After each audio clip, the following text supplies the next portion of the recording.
Okay, good night.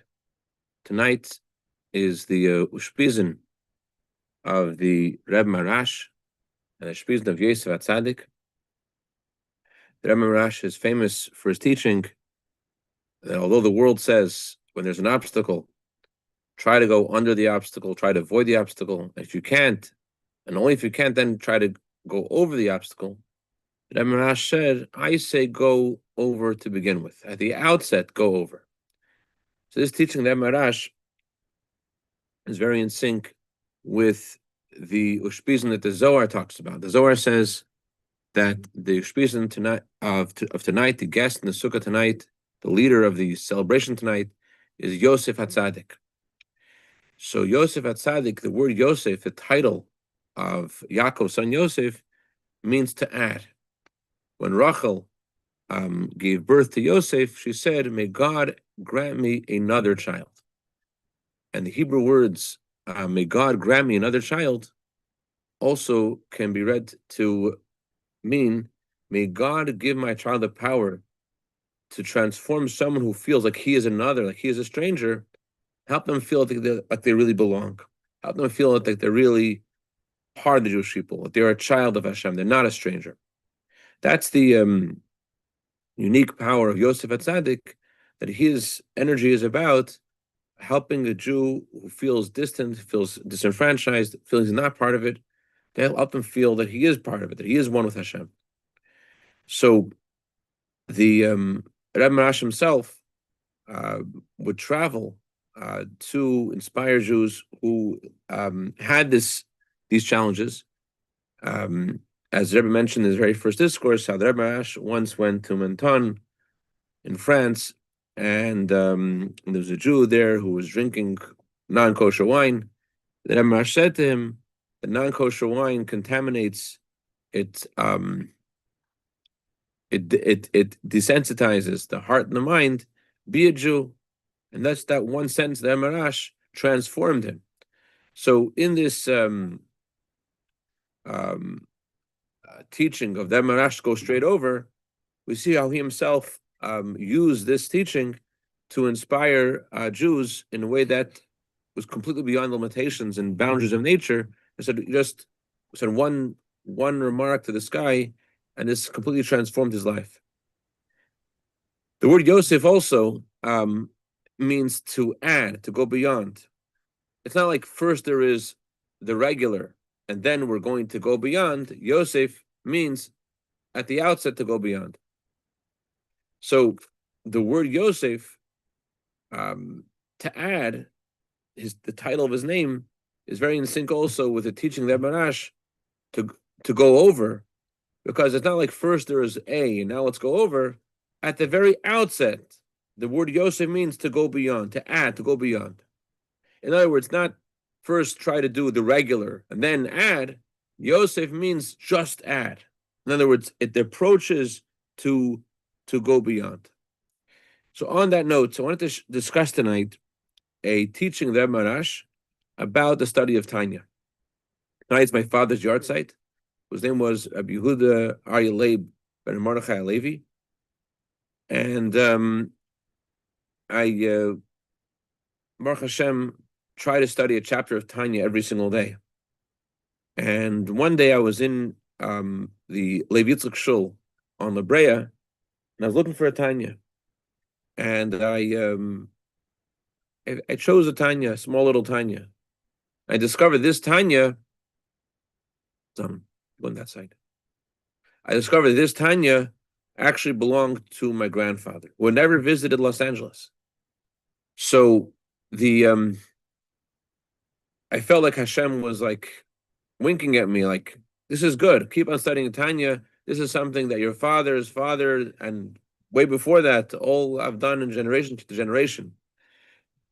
Every day, study Tanya. It's a good thing. So the Rebbe Marash said these words, which I wanted to focus on tonight.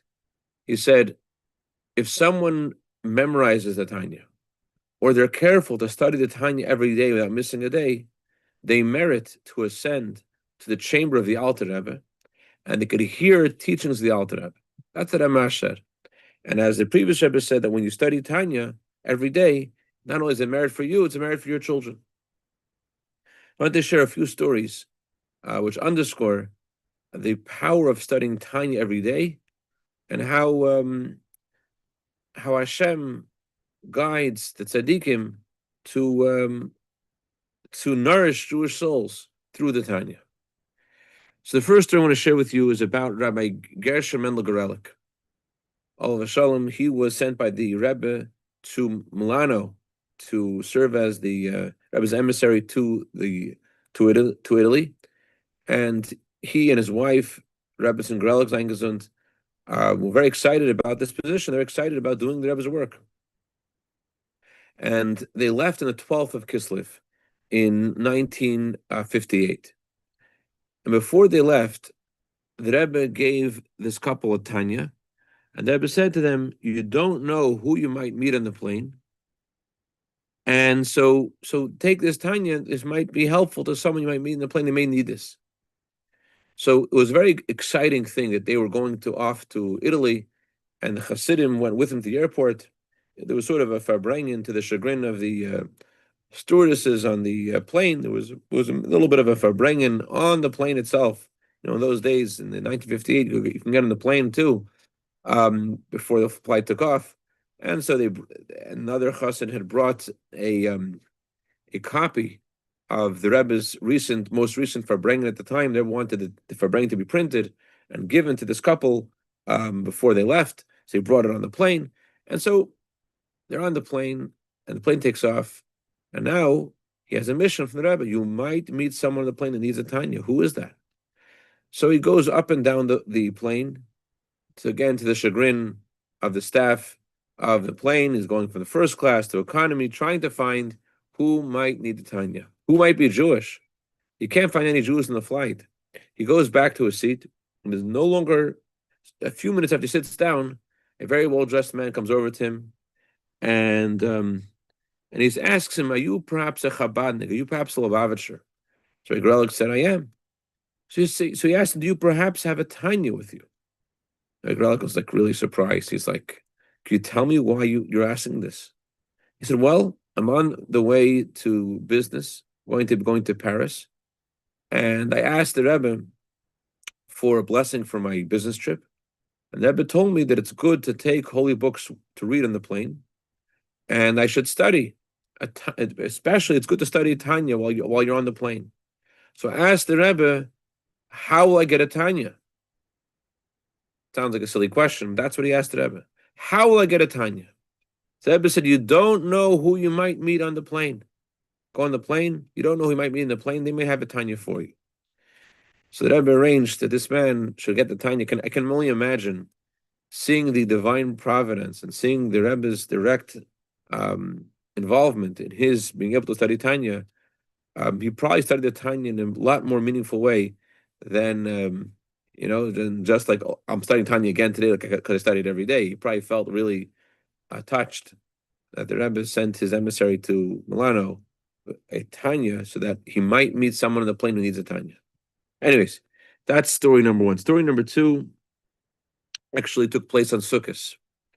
Rabbi Nissim Mengel, may he live and be well, would often go to Lakewood at the behest of the Rebbe to share Hasidus in this very yeshivish place of Torah, place that a lot of Torah study, but not necessarily do they have the appreciation for the teachings of Hasidus, especially then in the 1950s.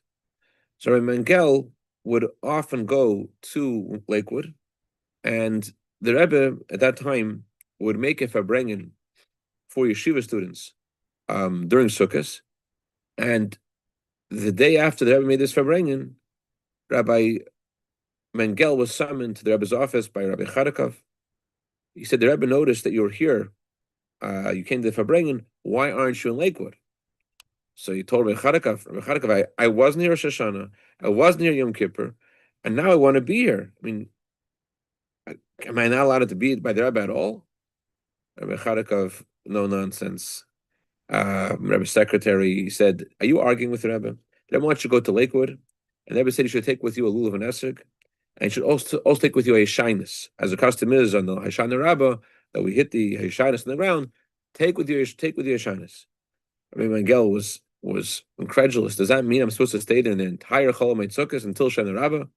And Rabbi Chadakov said, yes, that's what Rebbe is telling you to do. So he went back to Lakewood. And at that time, most of the students in yeshiva had gone home for the holidays, and only the kollel, only the young men studying in the kollel in Lakewood were there. At that time, the head of the yeshiva was Rabbi Schneider, a Cutler, and with his son, Malkiel Cutler, and every night of Sukkot, they had a little event in the sukkah. For about an hour, Rabbi Cutler would speak to the students, and then Rabbi Mengel took over, and he would have a long farbrengen with the students, and with these kollel Yungalite, these young men were so enthralled to learn the inner dimension of Chassidus they had never tasted before, and so they kept them up all night. One night, a second night, a third night, until the last night, a Shana Rabbah, tomorrow night, he's in Lakewood. It's 1 o'clock in the morning. He's really tired. The custom is on a Shana Rabbah to recite the entire book of Psalms and the entire book of Deuteronomy of Dvarim. It's 1 o'clock in the morning. The only people in this large study hall were the Rabbi Cutler and his son, Leah Shalom, and a few of the young men who were studying the kollel there. Very few people there. And Rabbi Miguel is looking forward to finally going to sleep after such a long time that he hasn't had a normal night's sleep. He's going to finish it's 1 o'clock in the morning. He's almost done with the book of Psalms. And he's going to go to sleep. But a young man walks over to him, and he says to him, "Are you a Chabadnik?" Gital, right? He says, "Can you please come with me to my apartment? There's something I want to talk to you about." Goes to the apartment. The young man said, "I didn't want to speak to you in front of the Rabbi Kalder. I know he doesn't necessarily appreciate the study of Tanya, and I wanted to ask you if you could teach me a chapter of Tanya." Miguel is really tired. Really tired. He's really knocked out. But this man had asked him to teach him Tanya. And the Rebbe sent him there, and he sent him there to stay till Hoshana Rabbah. Till the end of Hoshana Rabbah. He's only supposed to go back on a Greyhound the next morning. This must be part of the mission. So, of course, we'll be happy to teach you a chapter of Tanya. And since this was, of course, an important mission, and his mission, so he didn't just study a chapter of Tanya with him. He studied a chapter of Tanya for 45 minutes. It's possible to just read through a chapter of Tanya, right? But he studied it really, really well. Parenthetically, the Rebbe told Rabbi Shmuel Levitin that a rabbi, should study a chapter of Tanya every day. Rabbi Levitin asked the previous Rebbe, how long does it take? The previous Rebbe said a half an hour.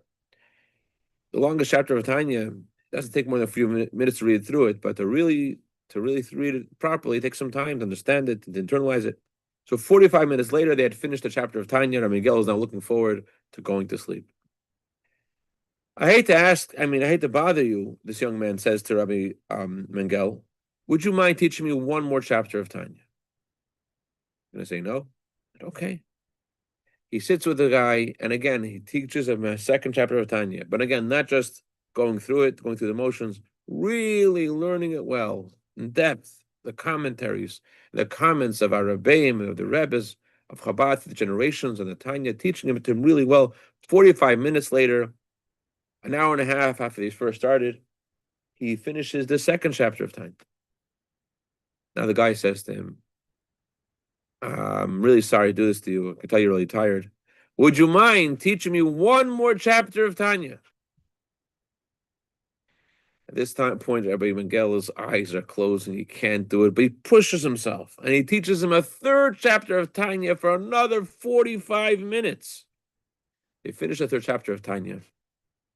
The young man explains himself. He says, I went to many rabbis. I'm in my 30s.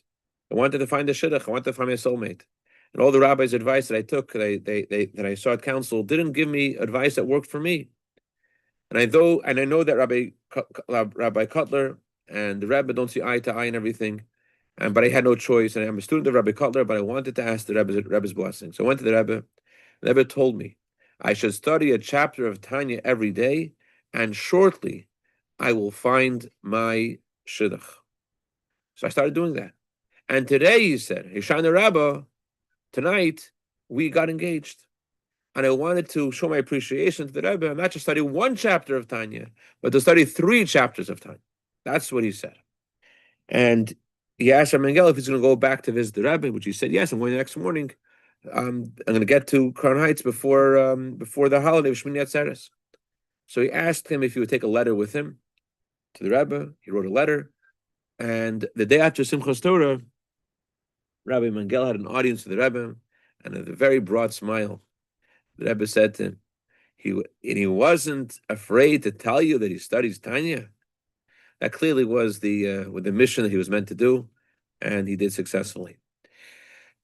As Rebbe Marash said, if you study every day chapter of Tanya to make sure not to miss a day, you go somewhere. You go to the chamber of the Alter Rebbe, and you merit to study Tanya from the Alter, hear teachings from the Alter Rebbe, which leads us to story number 3.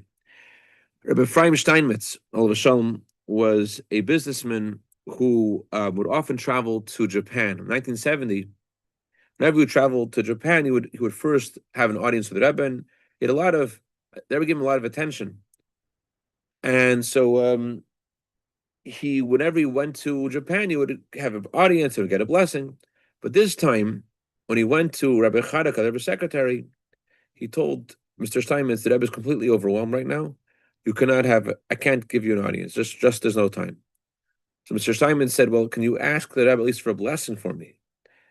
So the Rebbe Chadakov says, yes, give me your itinerary, and I'll present it to the Rebbe and ask the Rebbe for a blessing for your trip.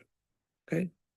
So the plan was he was going to go on Thursday to Chicago, and on Sunday he's going to go to Japan, and he's going to spend Shabbos in Kobe in Japan. Okay? So Rabbi Chadakov gets the message, and he gives it to the Rebbe, and he goes off to Chicago. And he's in the airport on that Sunday in San Francisco, and there is an announcement on the intercom in 1970. Will Mr. Steinmetz please come to the desk? There is a phone call for you. Phone call. Who was on the line? Rabbi Chadakov. How'd you know I was here? Well, I called your father and your mother in Chicago, and they said that you probably were already on your way to Japan and knew your flight was passing through San Francisco. Your father thought you might be here, so that's why I called the airport, hoping to get through to you. Okay? So there's a blessing for your trip. I need the address of your hotel in Japan. The Rebbe wants to send something to you. Okay? He gives Rabbi Chadakov his address, and he sets off to Japan. And as planned, he comes to Kobe for Shabbos. It's Friday, and in his hotel, sure enough, a parcel arrived from Rabbi Chadakov from the Rebbe. What's in the parcel? There is a prayer book and a Tanya. Okay? He goes to Shul, he goes to the synagogue in there in Kobe, and he meets a business acquaintance of his, a man named Ben David. And Ben David invites him for a Shabbos meal. He already had plans, and he doesn't join him for their Shabbos meal. But Ben David notices his package. I forgot to say that there was a note on the package. Note in the package said to give this Tanya to whoever will need it, whoever needs it. Okay. So Ben David asks him, what's this you have over here? He said, this is a Tanya. And he tells him the whole story, how the Rebbe specifically asked us for his address. He wanted to send it to him, and he sent him special delivery. The man broke down crying. Mr. Ben David broke down crying. He said, every single day I have a custom of studying Tanya after my morning prayers. But when I came to Japan, I somehow forgot to take the Tanya with me. And it's been now weeks since I haven't studied Tanya. I asked my son if he could possibly send me a Tanya in the mail, but he hasn't had a chance, I guess, to send it to me. And now the Rebbe thought about me. The Rebbe thought about sending me a Tanya. So the man could not stop crying. He couldn't believe it. The Rebbe had sent him a Tanya to whoever will need it. Clearly, this was for him. In Kobe, Japan, he should have a Tanya. So, bottom line is that the Rebbe taught us, the world says if you can't go under the obstacle, go over the obstacle. I say to the Marash, go straight over. There are no limitations of a Jew and his connection to Hashem. A Jew studies Tanya every day, and Hashem arranges that should happen. Hashem arranges that nature doesn't matter. If it requires that tzaddik of the generation to send a Tanya by special delivery through someone traveling to Kobe, it'll happen. Bottom line is that we have to go straight over, out of the limitations, the exile. The call of the hour at this time on Sukkot is to add in our joy. Every night of Sukkot is increasing more and more joy. And it doesn't matter what happened a moment ago.